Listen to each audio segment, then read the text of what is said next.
Pagi Bang, selamat siang. Ya. Kita mau bertanya masalah sanggahan dari pihak Sana kan tadi habis melakukan petasan juga mengenai sanggahan abang yang katanya soal nafkah, soal anak-anak, soal yang uang sampah dan segala macam. Itu bagaimana Bang menanggapinya? Saya kan belum lihat ya apa hasil presiden kuasa hukumnya S ya hari ini. Jadi saya tidak bisa pastikan ya apa yang harus saya sanggah. Tapi kalau bicara mengenai masalah uang, memang itu adalah real ya. Artinya real dalam arti kata itu memang tiap bulan itu Ruben mentransfer uang sebesar itu ke S. Ya, meskipun sudah tidak ada ikatan perkawinan lagi ya. Kalau misalnya kemudian dikatakan itu kan karena kamu mau mentransfernya, betul, tapi kan itu wujud dan bukti bahwa Ruben itu orangnya tidak ribet ya, dan dia tidak mempermasalahkan ya terkait dengan masalah biaya-biaya yang kemudian ditagihkan atau dibebankan kepada dia ya, sepanjang apa yang menjadi hak-hak Ruben juga harus diperhatikan. Nah, jadi poinnya seperti itu ya. Jadi terakhir di 1 November juga Ruben masih kirim ke Sarenda gitu ya, ke S gitu ya. Masih dikirim tuh, ini buktinya nih. Ya 1 November. Ya, ini November, 1 November juga masih itu.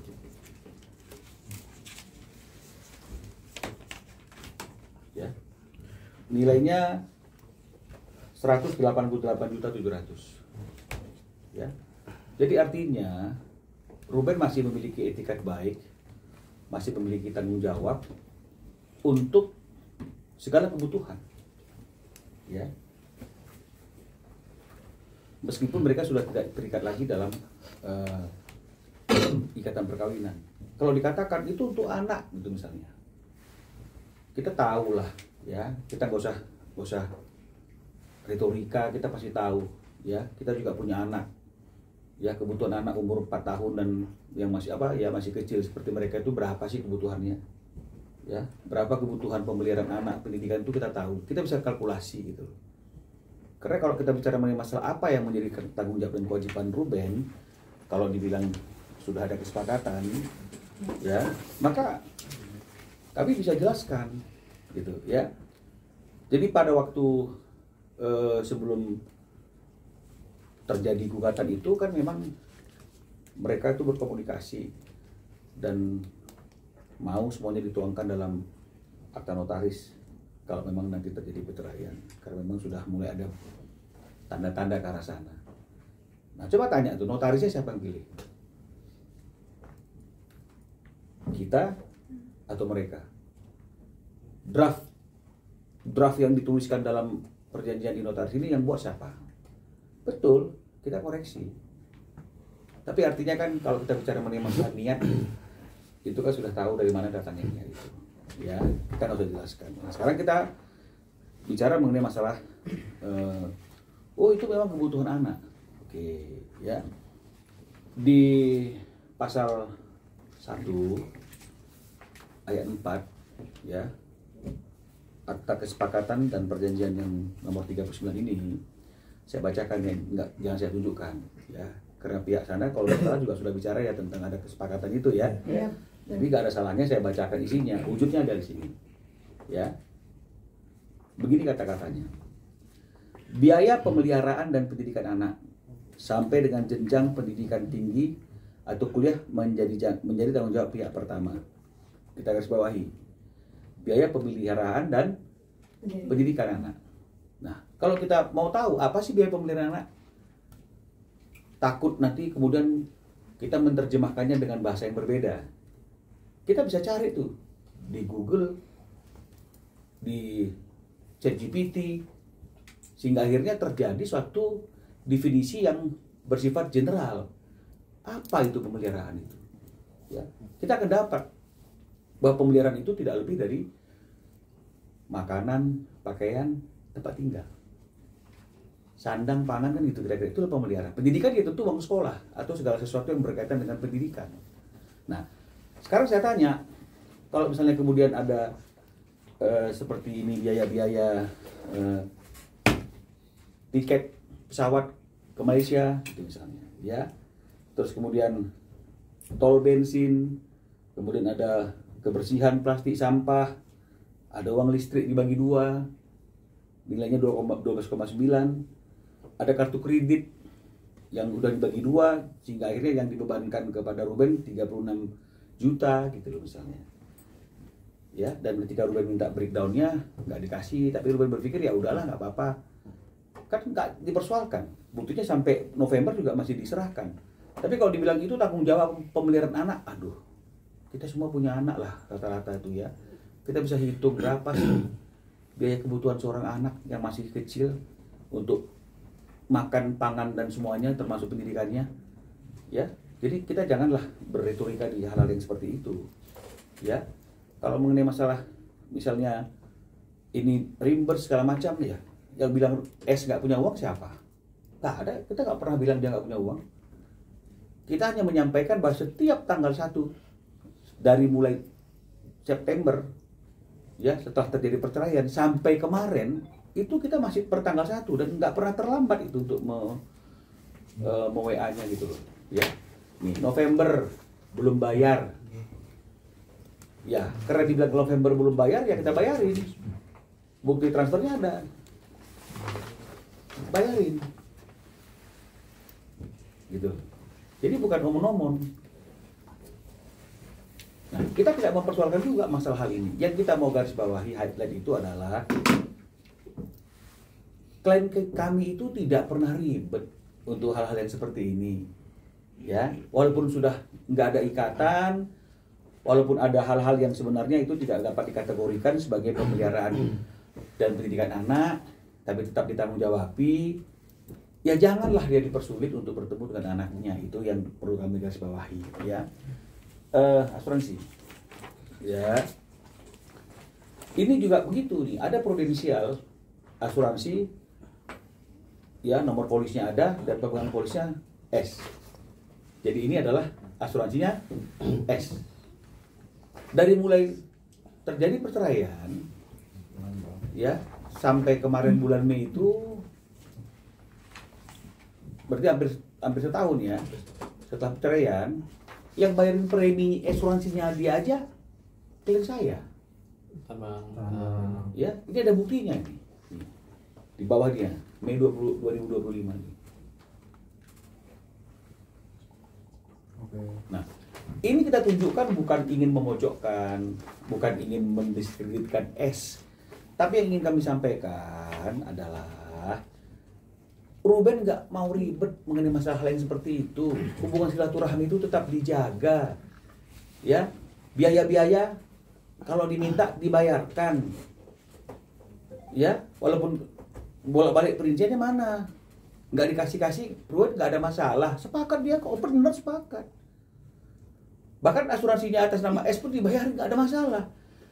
Tapi janganlah, artinya itu haknya dia untuk bertemu anaknya itu dibatas-batasi, atau kemudian dengan berbagai macam alasan tidak ada waktu yang harusnya, kalau menurut perjanjian ini, ya saya bacakan ini, ya. Pihak kedua berkomunikasi secara langsung maupun tidak langsung melalui telepon dengan tiga anak itu, ya, dan ini ya, dan untuk bertemu serta tinggal bersama dengan pihak pertama. Berarti pihak pertama itu Ruben sekurang-kurangnya 2-3 hari dalam seminggu. Nah, jadi jangan dikatakan anaknya nggak mau, anaknya lebih mau seperti ini. Dia anak kecil. Seorang ibu itu dia harus bisa mendidik, bisa mengasuh anaknya, memberikan pengertian bahwa ayahnya pun perlu waktu untuk bertemu dengan dia.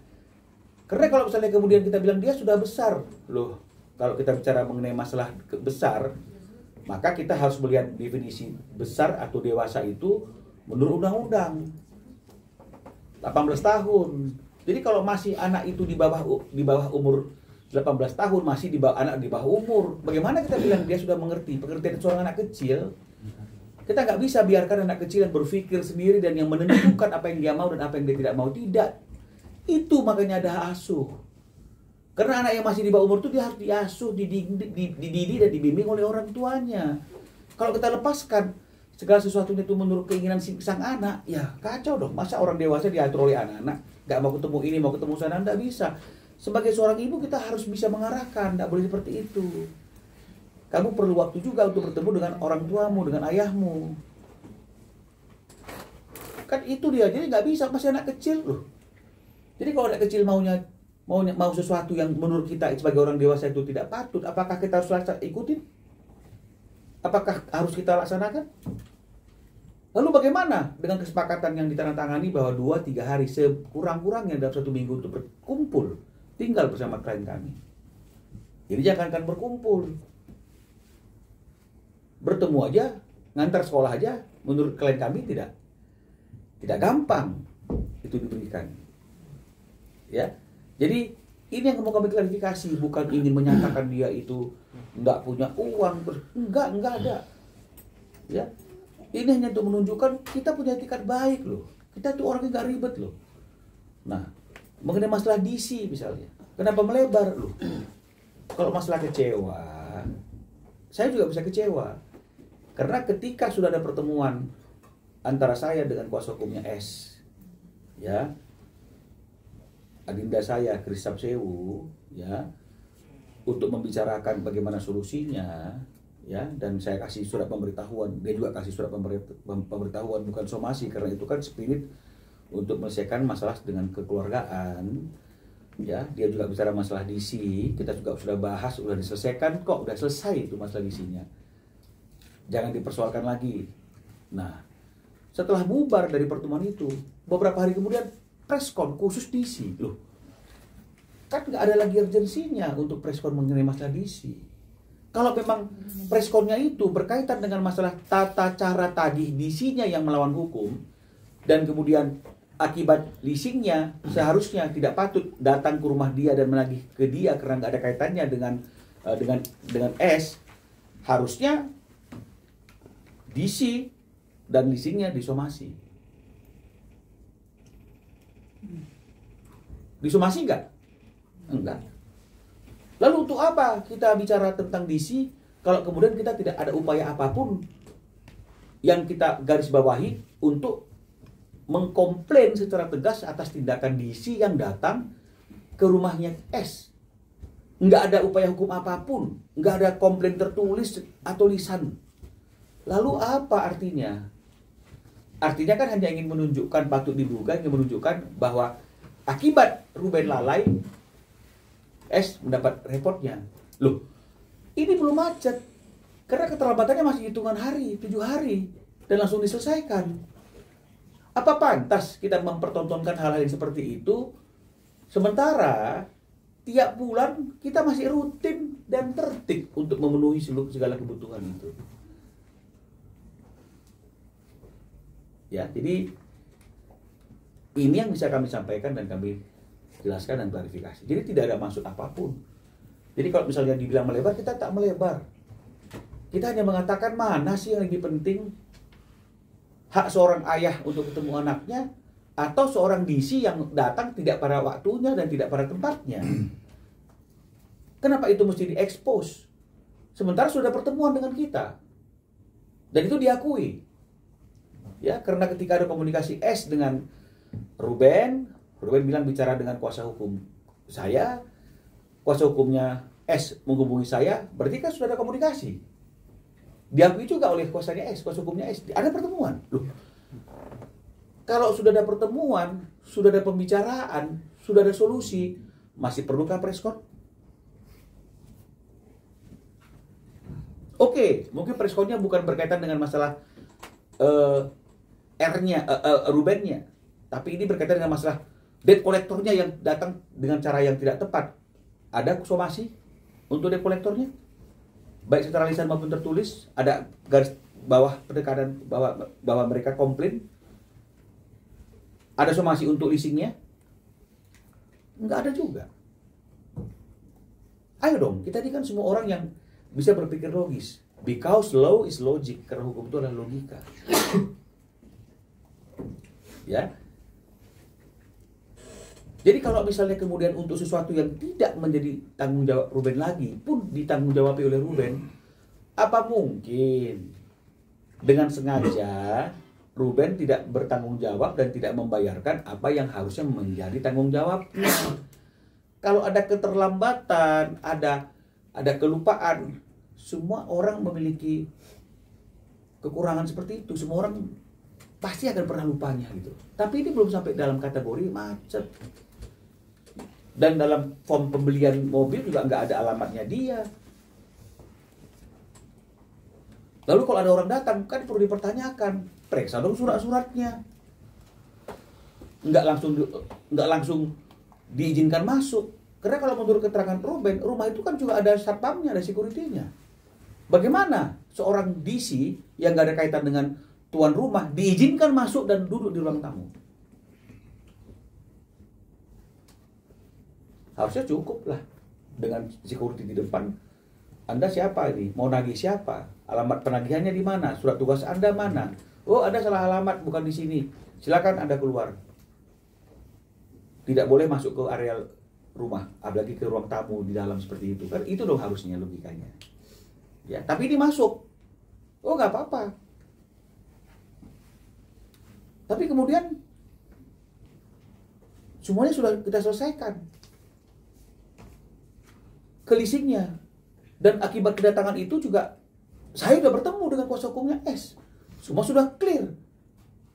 Kalau tadi misalnya saya tidak mau bertemu, saya tidak mau berkomunikasi, saya tidak mau berdiskusi terkait dengan masalah kedatangan DC dan lain-lain, wajar lah kalau kemudian mereka preskon. Ini enggak, setelah ketemu kok preskonnya.